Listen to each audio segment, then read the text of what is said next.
Hola a todos, bienvenidos a Mapa TV como todos los martes a las 23 horas a través del canal de 12 de CCC con reiteraciones los demás días de la semana. Venimos en los últimos programas abordando el denominador común del que todos hablan, el tema de COVID-19, la pandemia, pero creo especialmente que cuando hay preocupación, cuando hay incertidumbre, cuando no tenemos demasiadas certezas, tenemos que recurrir indiscutiblemente al más esencial de los saberes, y ese saber es la filosofía.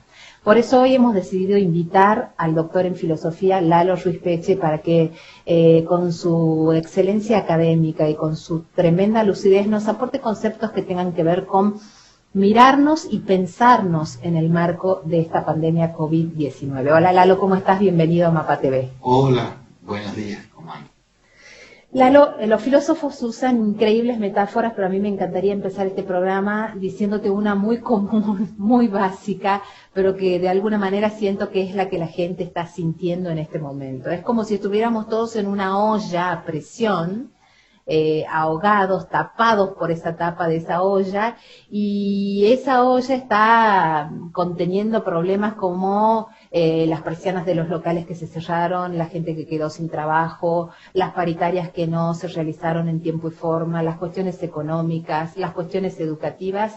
¿Crees que de alguna manera hay una pandemia más difícil o más cruel por debajo de esta pandemia de la que todos hablamos? Bueno, está bueno que empecemos con las metáforas, porque todos estamos hablando siempre con metáforas y no los filósofos. Decía nuestro Jorge Luis Borges que todo el lenguaje es un puñadito de metáforas. Y metáforas los filósofos vienen inventando hace rato, la caverna de Platón, etcétera, etcétera. Pero yo quiero desmontar un poco los miedos, porque estamos llenos de miedos, llenos de desasosiegos, pensando que este es el fin del mundo. Y yo creo que una de las metáforas mejores para esto es saber que todos estamos haciendo un viaje. Uh-huh. El viaje tiene una meta, ir hacia el interior de uno mismo. Y las pandemias estas tienen cosas muy positivas y otras muy negativas. Las muy positivas es que les estamos dando respiro a la Tierra, por ejemplo. Frente al calentamiento global, los ecocidios, los destrozos, el real virus letal somos los hombres. Entonces, si uno pone en perspectiva la cuestión, no tiene que demonizarlo al virusito más allá de todas las muertes y dolores y desastres económicos, humanos que produce, por supuesto. Uno tiene que tener una actitud como la tienen los místicos, como la tienen las monjas de clausura. Nosotros estamos viviendo una situación que viven todos los días las monjas de clausura, por ejemplo, o los monjes de clausura. Uh-huh. O sea, estamos enclaustrados. Estamos enclaustrados de un modo compulsivo, porque nadie quiere estar enclaustrado. Y entonces lo que nosotros queremos es salir a pasear, salir a pandearnos por ahí, Y lo que debiéramos aprovechar es la situación de confinamiento y de claustramiento para volver sobre nosotros mismos. Bien. Una monjita de clausura de Cádiz, del sur de España, salió en el diario La Nación, daba 10 consejos de cómo tenemos que afrontar este desafío del coronavirus. Y el primer consejo es que tenemos que tener una actitud de libertad, porque es la más fundamental actitud con la que uno tiene que vivir. O sea, yo no he elegido vivir en el 2020 y con la sopa de murciélago y Wuhan, no. Pero yo sí puedo elegir qué actitud tomo frente a eso. Entonces, lo primero es la libertad. No cualquier libertad, no es la libertad de hacer lo que me da la gana, sino la libertad de hacer el bien. ¿Y cuál es el bien que nosotros tenemos que hacer ahora? Tenemos que saber interpretar esta situación, dice la monjita esta. Y interpretar la situación es que no estamos ante una derrota, no estamos ante un fracaso, estamos ante una crisis, que es un problema, por cierto, pero es una oportunidad también. Entonces, la actitud de libertad es fundamental para interpretar bien la oportunidad que se nos presenta. ¿Qué oportunidad se nos está presentando a nosotros? De experimentar la libertad interior que todos tenemos. Y que no practicamos. Y que, por supuesto. Y uno puede decir, como decía Viktor Frankl, un psicoterapeuta que hizo El hombre en busca de sentido, una experiencia de campo de concentración, que aún en la más aberrante e inhumana de las... más aberrante que el coronavirus, por cierto, vivir en un campo de concentración, uno tiene el poder de decir una palabra de 2 letras. No, yo no me voy a inhumanizar frente a esto, sino todo lo contrario. Voy a hacer todo lo que esté en mí para humanizarme. Primero, la libertad. Y es cierto que las autoridades, dice la monjita, nos obligan a estar en casa, pero la libertad consiste en que yo libremente me adhiero a la situación, consentir con eso. Segunda actitud es la paz. La paz y vivir en paz es lo que nos permite ensanchar el alma. Y para ensanchar el alma tenemos que mirarnos dentro de nosotros mismos, aprender a vernos a nosotros mismos, para vernos y saber que en toda situación todos podemos andar holgadamente en nuestro mundo interior. Porque ¿quién habita en nuestro interior? ¿Quién está en el fondo de nuestro alma? El Señor de la paz. Entonces esa paz es el segundo consejo que nos da esta monjita de clausura. Y si tengo paz, voy a ser creativo, voy a crear vida. Es la creatividad de la vida a partir de la paz. Y tercer consejo, la paz no viene por decreto de necesidad y urgencia. La paz hay que trabajarla, hay que quitarla. Entonces yo tengo que manejar mis emociones, mis sentimientos, mis pensamientos para encontrar esa paz. Y tenemos que procurar inclinarnos hacia todo aquello que me da paz y alegría. En esta situación es eso, sí. Bien. ¿Qué pasa cuando no estamos acostumbrados? Porque hemos notado sobremanera que esta situación de ponernos en confinamiento, de quedarnos en casa, por elección, porque hay gente que no cumple, pero los que sí decidimos cumplir la cuarentena y quedarnos y respetar lo que nos propone el gobierno a quienes nos debemos en la organización de los intereses comunes, ¿qué pasa cuando nos descubrimos tapados de cuestiones como el consumo, como los medios audiovisuales, y nos damos cuenta cuando nos quedamos en esa posibilidad del encuentro con uno mismo, del encuentro con nuestro interior, que estamos muy poco cerca de nosotros y muy poco cerca también de los que viven con nosotros? ¿Por qué esa pérdida del ejercicio del encontrarnos con nosotros mismos? Bueno, esa pregunta que es del millón se la vienen haciendo y se la vienen contestando existencialmente muy bien todos los espirituales y místicos de todos los siglos y los de nuestro siglo también. Hay una actitud que nos permitiría eso, porque en tu pregunta está tu respuesta. ¿Por qué estamos tan obstruidos para ir a nosotros mismos por el consumismo, por las cosas exteriores? Entonces estamos muy apegados a las cosas exteriores, ahí no va a haber paz. Estamos muy apegados a nosotros mismos. Tenemos que desapegarnos de las cosas y desapegarnos también de nuestros sentimientos y de nuestros pensamientos y de nuestro yo. Solo así, si nosotros nos purgamos y nos liberamos de esos lastres, podremos ir hacia nuestro interior y podremos ser libres, con auténtica libertad, y podremos estar pacificados. Pero eso es un ensanchar nuestras propias fronteras. Estamos confinados mal, porque no aceptamos estar solo con nosotros mismos en la soledad de nuestro cuarto. Las dos actitudes fundamentales para la meditación, la contemplación y la oración son silencio y quietud. La enfermedad de nuestro tiempo es el ruido y es el moto perpetuo, estamos siempre moviéndonos. Y la meditación, 20 minutos a la mañana, 20 minutos a la tarde, nos enseñan todos los padres espirituales, son aquietarnos y silenciarnos, desapegarnos, olvidarnos de mi propio yo. No porque el yo sea algo malo, sino porque es un nivel de la conciencia que no me permite estar en paz. Hay como 3 niveles de la conciencia. Una conciencia prepersonal, que son los sentimientos. Una conciencia personal de mi yo, que es la intermedia, que es la más común, digamos, entre comillas. Pero la verdadera que me une con esa paz y con esa libertad es una conciencia que va más allá de mi persona.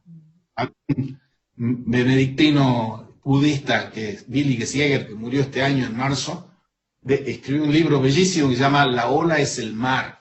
Y él dice, la ola es el éxtasis y el mar es el éxtasis. La ola es la exhalación, el mar es la inhalación.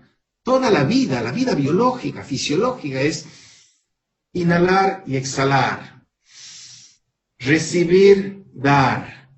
Es ese ciclo de inhalar y exhalar, es la respiración. Y uno tiene que aprender a respirar y tiene que aprender a recibir.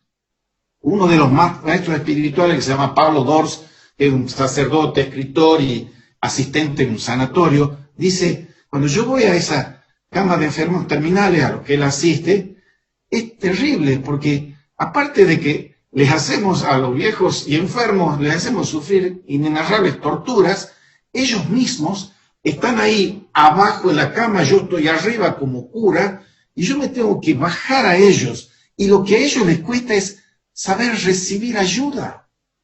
No quieren recibir ayuda. Entonces, recibir y dar, hablar y callar, silencio y palabra. Con la palabra transformo el mundo. Con el silencio me transformo a mí.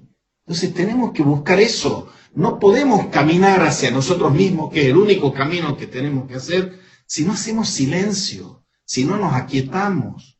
¿Cuántos minutos de silencio, meditación tenemos nosotros? No hace falta creer en Dios para meditar. Uno puede ser un budista y no creer en Dios ni en Jesucristo, o no ser un sufí, o no ser un... Pero meditar es hacer silencio. ¿Por qué tenemos que hacer silencio? Si no hacemos silencio, no nos escuchamos a nosotros mismos. No lo escuchamos al otro y no lo escuchamos a Dios. La palabra que destruye en muchos casos, estamos expuestos a una infodemia, a una sobreinformación, en muchos casos desinformación, al uso político también de lo que nos llega como información. Nos sentimos muchas veces manipulados por todo lo que recibimos abrumadoramente. ¿Cómo logramos entonces un ciudadano que sea capaz de hacerse preguntas las propias de una mente libre? A ver, los medios de incomunicación social, en los que estamos atenaciados y que nos tienen un cepo mortal, son una de las dificultades mayores, porque esos medios no nos dominarían si nosotros no nos dejamos dominar por ellos. A ver, ¿cuánto tiempo le dedicamos nosotros al recogimiento, a la serenidad, al silencio, al aquietamiento? Muy pocos. ¿Y qué es lo que nos ofrecen? Mucha adrenalina, mucho bombardeo de información, mucha fake news. Y estamos parecidos a lo que decía el ministro de propaganda de Hitler, miente, miente, miente, que algo queda. Esa no es una alternativa. Uno tiene que amar la verdad y vivir la verdad, pero la verdad no es una cosa que manejen los científicos, ni los periodistas, ni los profesores de filosofía. La verdad es algo que vive en nosotros. Yo soy el camino, la verdad y la vida, dice Jesucristo. Y eso lo creemos o no lo creemos. La verdad es una persona. Y si un periodista quiere transmitir la verdad, ¿qué tiene que transmitir? Es lo que es el testimonio con su vida, transmite un periodista. No con lo que dice. Porque lo que dice, hay periodistas que dicen montones de macanas todos los días. Hay algunos que no, porque transmiten con su vida. Hoy sale un comentario por los 100 años de la radio de un periodista radial tucumano, Golovitsky, que es un testimonio. Entonces, eso es la alternativa frente al aluvión de fake news y de información chatarra con las que nos inundan. Todo eso es información, es palabra violada. Un gran filósofo y pensador espiritual era Kierkegaard, un danés del siglo XIX, decía, si yo tuviese una hija, no es ninguna alusión personal al gremio de los periodistas, porque yo también quiero ser periodista, si una hija que hubiese ejercido la prostitución y se hubiese arrepentido, y un hijo que hubiese ejercido el periodismo durante 4 años, a la hija la seguiría recibiendo en la casa y al hijo no, dice. Porque el periodismo tiene una gran tentación de propalar mentiras. Claro, también se dice en chiste y no tan en chiste, los médicos entierran a sus pacientes, los abogados ponen preso a sus clientes y los periodistas publican su mentira. El asunto es ese, que no tenemos que dejarnos intimidar por el aluvión de informaciones. Tenemos que distinguir, tenemos que discernir qué es lo que es importante y qué no. Hoy tenemos el acceso online a la dedo a todas las informaciones habidas y por haber. Pero hay que distinguir información de conocimiento y conocimiento de sabiduría. Un gran poeta, T.S. Eliot, se preguntaba, ¿dónde se perdió el conocimiento en medio de tanta información? ¿Y dónde se perdió la sabiduría con el conocimiento? Todos tenemos que apuntar a la sabiduría. Y la sabiduría implica que tengamos conocimiento y que manejemos información, pero no que la información nos maneje a nosotros. Quiero cerrar la parte de pandemia con el caso Solange, que ha tenido repercusión nacional, esta niña con cáncer que quería despedirse de su papá que estaba en Neuquén y ella recibiendo un tratamiento en Córdoba, que escribió una carta. No pudo ser despedida por su padre llegó inclusive a Córdoba, no lo dejaron entrar. Y yo me pregunto, en un país donde somos sistemáticamente detractores y transgresores de cuanta ley nos imponen, ¿no habrá habido una cabeza, una mente, una decisión que haya podido hacer una excepción para que este señor llegue a despedir a su hija? Por supuesto que sí. En tu pregunta está la respuesta. Es una animalada, dicho así filosóficamente. Es una bestialidad. Es anteponer la ley, que es profiláctica, si se quiere, para preservar el bien común, si se quiere, ante la realidad concreta de un hombre de carne y hueso, o una chica de carne y hueso, y un padre de carne y hueso, que los han hecho sufrir una tortura inenarrable e imperdonable. Es una cosa, una de las caras más bestiales que hay en las éticas, entre comillas, de los argentinos. No puede ser, porque estamos siendo tan rigoristas para aplicar ese cerco y estamos, por otro lado, siendo hipercorruptos y todo eso. Entonces, somos hipócritas y cínicos. Hipócritas y cínicos, y entonces estamos diciendo, no, porque estamos preservando la vida de los demás, que no se contagien. Eso es hipocresía y cinismo, para decirlo con pocas palabras. Bien, te voy a invitar a hacer una pausa y en el próximo segmento de esta entrevista quiero que hablemos de un libro que ha sido publicado durante esta pandemia, que yo no sé si ya tiene su versión de carne y hueso, pero que nos interesa muchísimo poder analizar el aporte que han hecho Ahí está. Y me importa el aporte que han hecho porque recupera mucho de la cultura de Tucumán, de 40 años de la cultura de Tucumán, y quiero que seas vos específicamente el que lo presente y nos cuente cómo nació esta idea.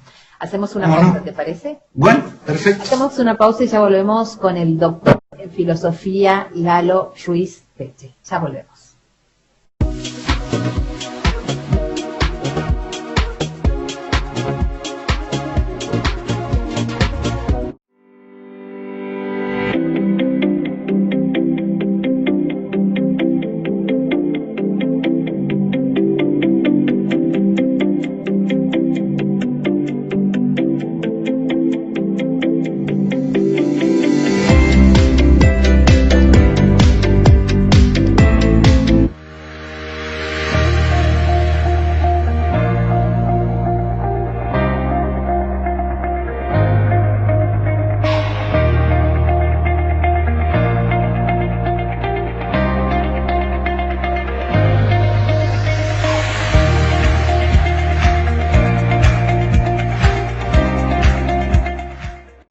Se encuentra abierta la preinscripción online 2021.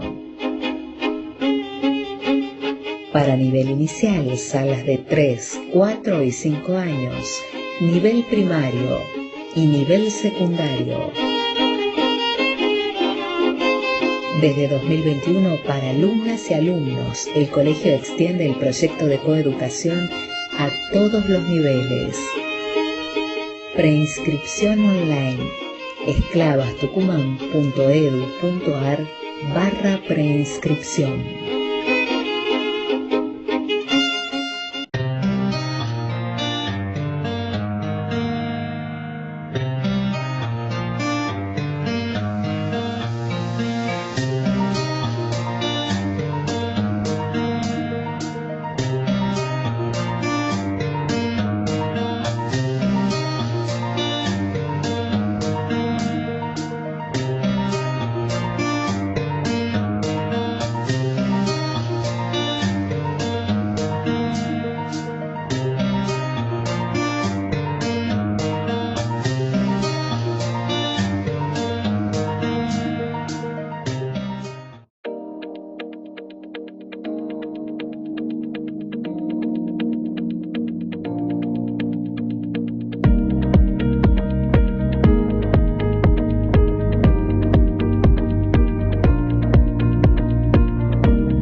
muy buenas tardes, familia.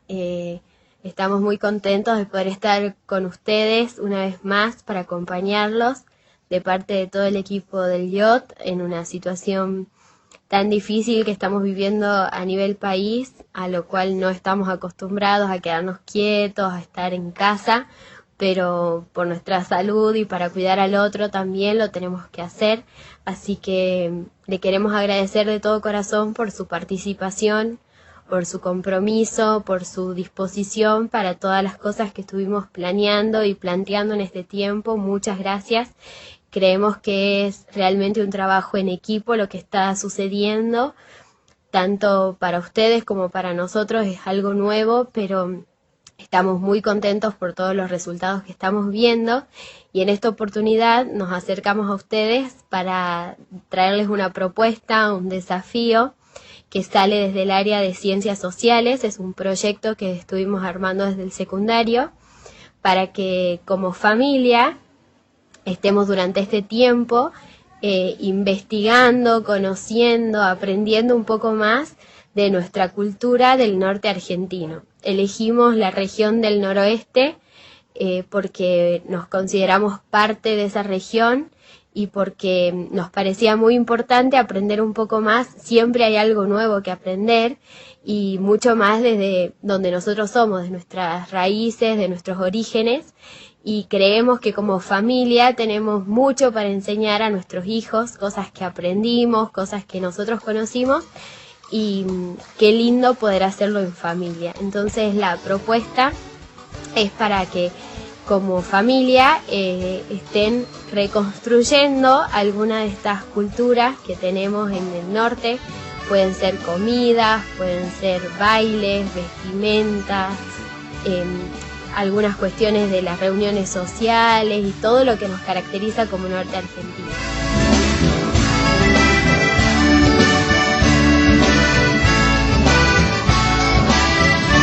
La cultura es la sonrisa que brilla en todos lados, en un libro, en un niño, en un cine o en un teatro. Solo tengo que invitarla para que venga a cantar un rato. Ay, ay, ay, que se va la vida, mas la cultura se queda aquí.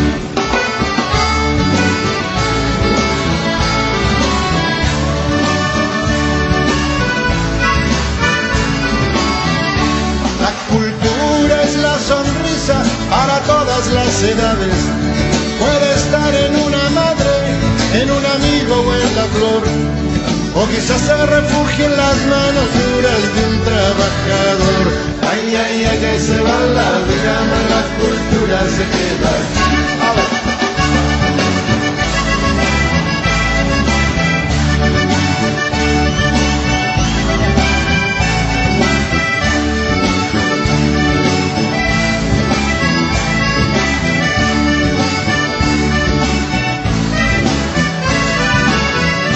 La cultura es la sonrisa con fuerzas milenarias. Ella espera malherida, prohibida o sepultada, a que venga el Señor tiempo y le ilumine otra vez el alma. Ay, ay, ay, que se va la vida, mas la cultura se queda aquí.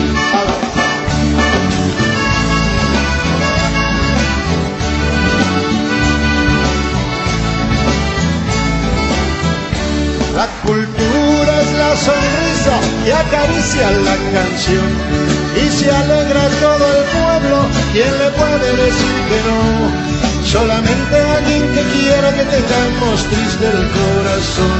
Ay, ay, ay, que se va la vida, mas la cultura se queda aquí. ¡Hala!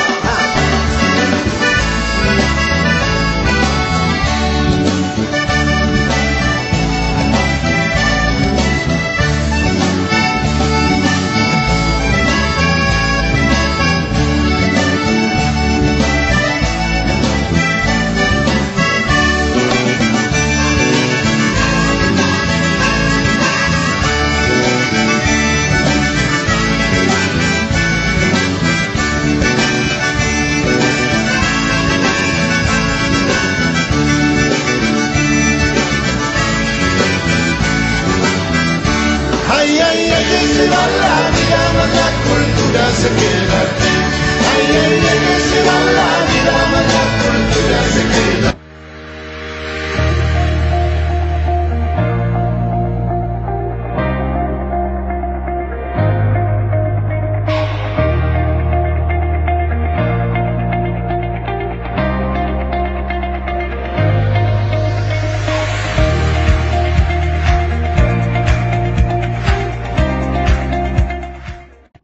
Se encuentra abierta la preinscripción online 2021. Para nivel inicial, salas de 3, 4 y 5 años, nivel primario y nivel secundario. Desde 2021, para alumnas y alumnos, el colegio extiende el proyecto de coeducación a todos los niveles. Preinscripción online. esclavastucumán.edu.ar/preinscripción.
Seguimos en Mapa TV a través de Canal 12 CCC como todos los martes a las 23 horas con reiteraciones los demás días de la semana. Y en este bloque con el doctor en filosofía Lalo Meche vamos a seguir la huella de los grandes pensadores tucumanos y por qué no argentinos, porque la verdad que vamos a hablar de personalidades que han dejado una herencia cultural y de pensamiento enorme a nuestra patria. Bueno, contanos Lalo un poco acerca de este libro que escribió Gaspar Risco Fernández y al cual le llevó 40 años de producción y que ustedes, en homenaje a él, sus discípulos, decidieron escribir otro libro que le llevó 6 años de producción. Contanos un poquito de qué se trata. Bueno, primero hay que dar alguna noticia de quién es Gaspar Risco Fernández, porque Gaspar Risco Fernández es, como se dice en la Biblia, un profeta que no es escuchado, ni recibido, ni acogido, ni agradecido en su tierra. ¿Y qué hacen los profetas? Y los profetas hacen dos cosas, básicamente. Denuncian lo que está mal y anuncian lo que está bien. Gaspar Risco Fernández empieza su trayectoria, años 50, estudiando filosofía y teología en Salamanca, en España. Y termina los estudios allá, vuelve para acá, y acá empieza su carrera. Y su carrera tenía varios frentes. Uno, él entra como profesor de Historia de la Filosofía Medieval en la UNT, pero en los años 60 lo nombran presidente del Consejo Provincial de Difusión Cultural. Y ahí tiene una tarea dinámica, creativa, y él es el autor, el creador de lo que se llama el NOA cultural. La palabra, la sigla NOA, es una creación de Gaspar Risco Fernández. Increíble, ¿no? Alguien habla del NOA, sin saberlo está mentando a eso. Y ahí hizo una tarea impresionante para la música, la danza, el cine, etc. Paralelamente, cuando no existía la televisión, que viene en el 66, él es el director de varios cineclubs en Tucumán. Cineclubs que funcionaban en parroquias o en otros lugares. Estamos hablando de los años 60. Y después, él ya en España tenía un cineclub con sus compañeros, y en ese cineclub veían películas también de Bergman, y tenían una revista en la que publicaban cosas de Bergman. Bergman, del que hablaremos brevemente, pero es un pensador icónico, pero en ese momento todavía no estaba conocido. Salta a la fama Bergman en los 60 por unos uruguayos en principio, a nivel mundial, y Gaspar desde entonces estaba con páginas amarillas, acumulando páginas de páginas de páginas de una obra, y como es un hombre tan capaz, tan erudito y tan perfeccionista, él nunca lo quería dar a la imprenta. Entonces uno de los cinéfilos de la Linterna Mágica, un cineclub que creamos con Gaspar en el año 95, agarró ese texto y lo editó. En el año 2014 sale un libro sobre Ernst Ingmar Bergman, sobre las reflexiones teológico-filosóficas del mundo iconográfico de Bergman. ¿Qué crees que le llamó a Gaspar la atención del mundo iconográfico de Bergman? Bueno, muchas cosas. Gaspar es una persona que tiene un conocimiento y una convicción de la sapiencialidad teológica y filosófica, que ve un autor que justo estaba tocando temas que son los temas de medieval. Hay un ciclo de películas de Bergman, La fuente de la doncella, El séptimo sello, etcétera, que están escenificadas en lo medieval. Y precisamente es sumamente interesante por la coincidencia temporal. Hay 5 pandemias. Esta del coronavirus no es de las más importantes que ha habido en la historia. Una de las más importantes se da en el siglo XIV, que es la peste negra. Y la película del séptimo sello de Bergman está escenificando cosas de la peste negra. Un caballero que viene de la cruzada y se encuentra con el tendal de muertos, porque muere la mitad de la población de Europa en ese momento. No es el 2% de mortalidad que hay en coronavirus. Una de las cuestiones centrales es que el cine no es el cine pochoclero de la industria cultural, de Rápido y Furioso y de Duro de Matar. No, con el perdón de los que les guste consumir eso. El cine es un arte. El cine-arte es la prolongación en nuestro tiempo, hace 100 años y piquito, de lo que eran los autos sacramentales de la Edad Media. Entonces, ¿qué es lo que tiene que buscar? Este libro, que es en homenaje a Gaspar, es Del Kairos de la imagen al cine sacramental. El cine, no es que haya cine sacramental que ponga estampitas religiosas y el no sacramental. Todo cine que es arte es cultural y es sacramental.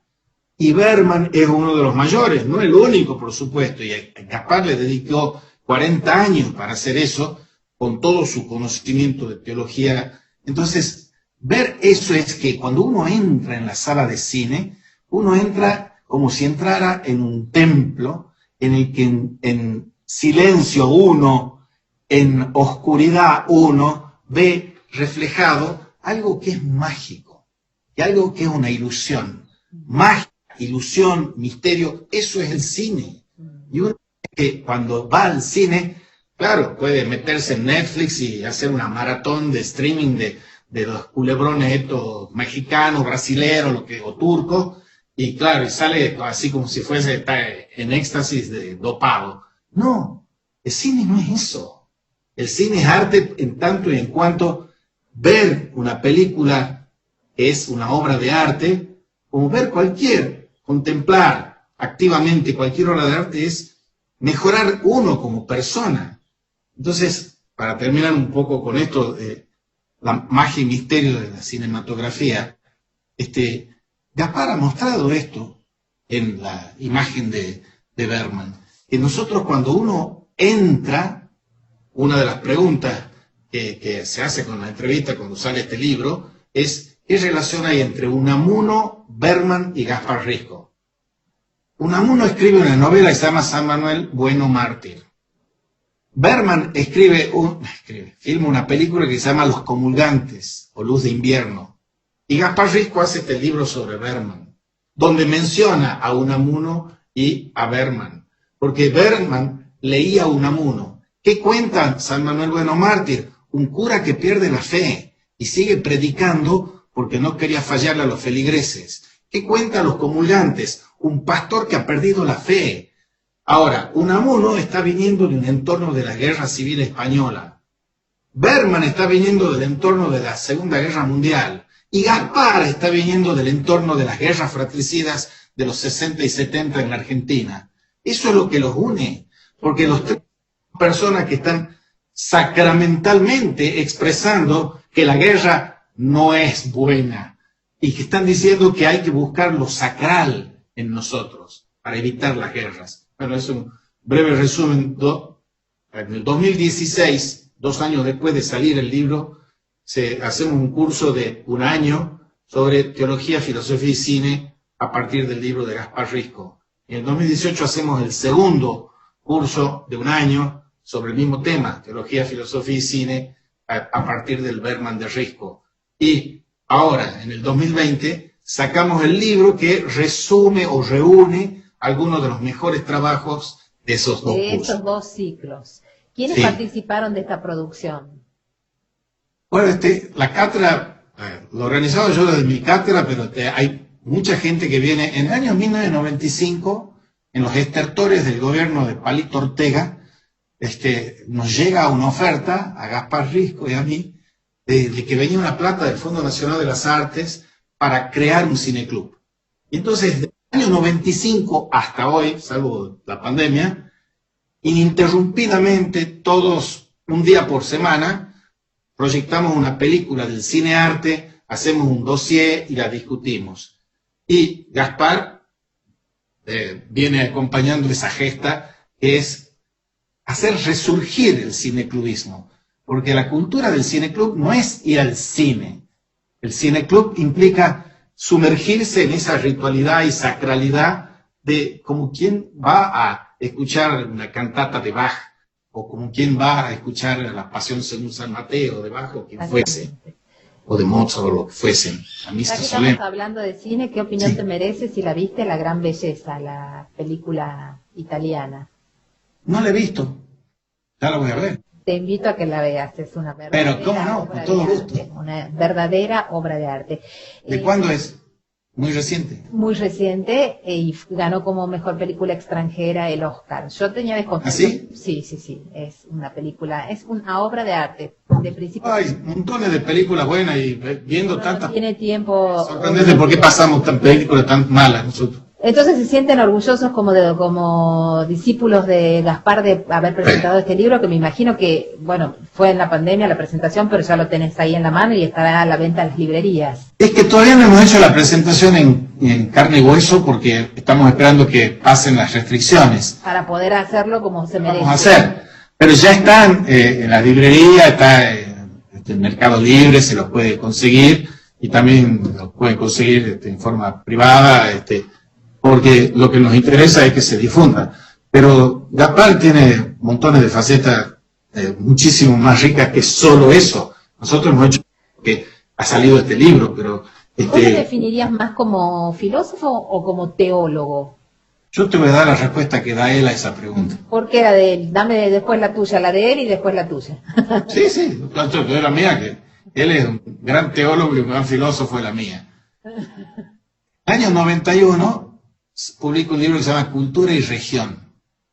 Y ese libro lo empieza a circular y la gente que lo conocía a Gaspar, de la tarea que hacía, entiende que el libro decía cultura y religión.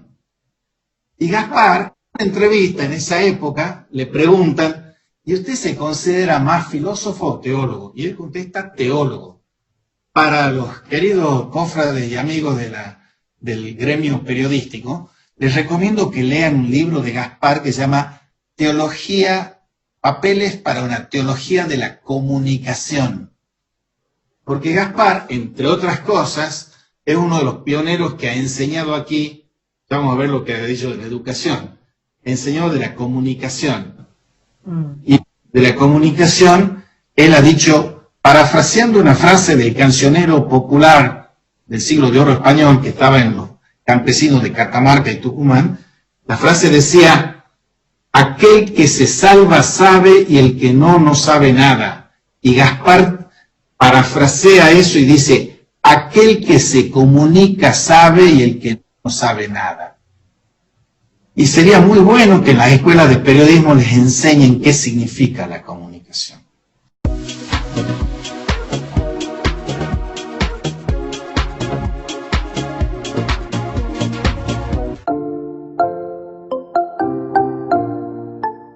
Y ese señor tiene afirmaciones tan rotundas para decir, nadie educa a nadie, nadie se educa solo.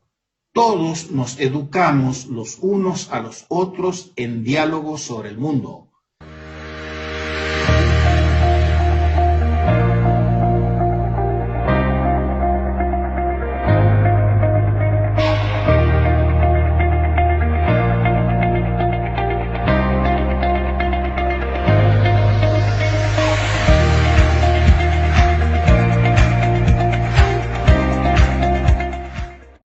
Se encuentra abierta la preinscripción online 2021. Para nivel inicial, salas de 3, 4 y 5 años, nivel primario y nivel secundario. Desde 2021, para alumnas y alumnos, el colegio extiende el proyecto de coeducación a todos los niveles. Preinscripción online, esclavastucumán.edu.ar/preinscripción.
Seguimos en Mapa TV a través de Canal 12 de CCC, como todos los martes a partir de las 23 horas. Recuerden que tenemos reiteraciones en la semana. Todos los días de la semana podemos encontrar por lo menos un capítulo de Mapa TV. Y también estamos en nuestras redes sociales para quienes no tienen tiempo de encontrarse con el estreno o las reiteraciones y quieren revisar algunas de las notas que producimos semana a semana. Estamos con el doctor en filosofía Lalo Ruiz Peche, que nos ha acompañado a hablar de un intelectual argentino de renombre como es Gaspar Risco Fernández. Nos ha acompañado a hablar en la primera parte de la nota de lo que es la pandemia y nuestra posibilidad de ser libres y de estar en paz con lo que está sucediendo y de encontrarnos a nosotros mismos. Y ahora nos metemos en un tema que es bastante complicado, que es educación y política. Cuando vos te referís en una de las clases que yo estuve buceando en YouTube que das a tus alumnos en el marco de la pandemia, que te exigió grabarlas, me encontré con esto que me encantó, que dice un doble laberinto trágico, que es el de malos maestros, malos alumnos y malos políticos, malos ciudadanos. Me encantó, o sea, así como definición. Comenzando por educación, vos sostenés que si no hay diálogo, no hay acto educativo. Amplíanos esta reflexión. ¿Sí? Esa frase sí es mía, pero yo soy un enano sobre los hombros de gigantes, ¿no? La tragedia educativa es el título de un gran rector de la UBA, ex rector de la UBA, médico, Guillermo Jaime Echeverri. Él, que no era pedagogo, ha hecho el libro pedagógico más revolucionario y mejor que hay en la historia argentina, para mí. Lo entrevistamos en Buenos Aires 3 veces. Bueno, ese hombre hay que entrevistarlo 1000 veces. No se termina. Es un sabio. Y la tragedia política o democrática viene después de la Segunda Guerra Mundial. Terminando la Segunda Guerra Mundial, un gran filósofo católico, Jacques Maritain, escribe un libro que se llama Cristianismo y Democracia. Y el doble laberinto trágico es haber juntado esas reflexiones para buscar el núcleo central. Está en la historia de la filosofía. Uno de los más grandes filósofos de la historia se llama Platón. Uno de los diálogos más importantes de Platón se llama Politeia. Politeia significa república. Lo que no se suele subrayar suficientemente, y hay que hacerlo, es que ese tratado, que es el primer tratado genial de la política de la república, es a la vez un tratado pedagógico. Porque de lo que se trata en la misión, en el cometido del filosofar, dicho en general, pero de llegar a ser hombres cultos y bien formados, no es saber muchos libros, sino tener educación política y tener política educativa.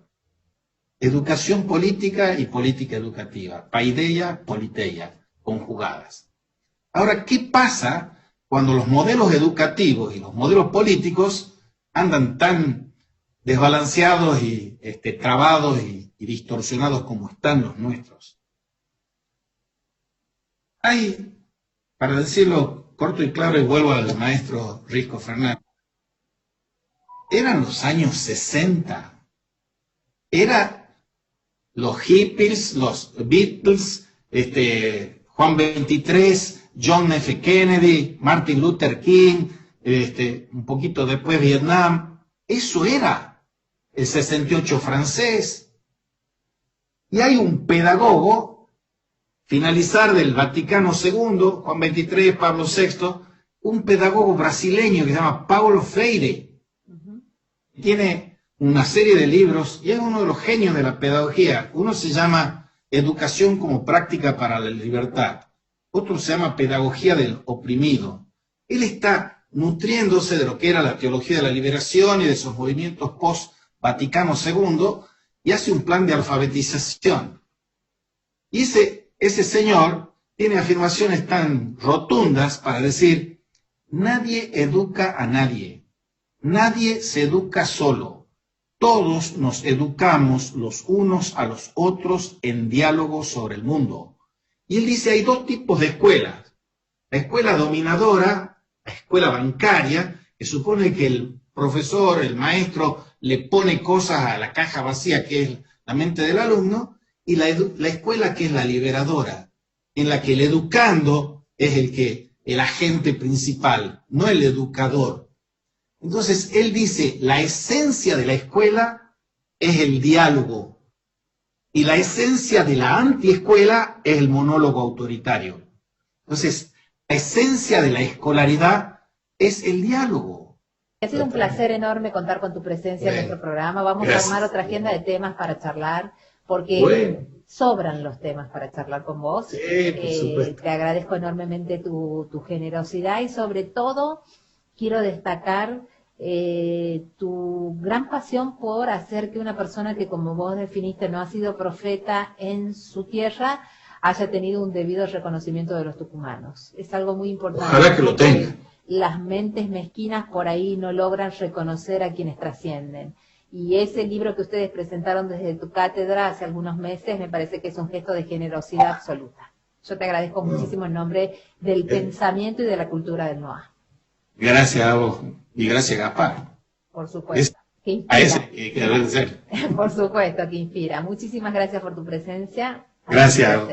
Que estés muy bien. Con ustedes, televidentes de Mapa TV, nos encontramos la próxima semana. Hasta entonces.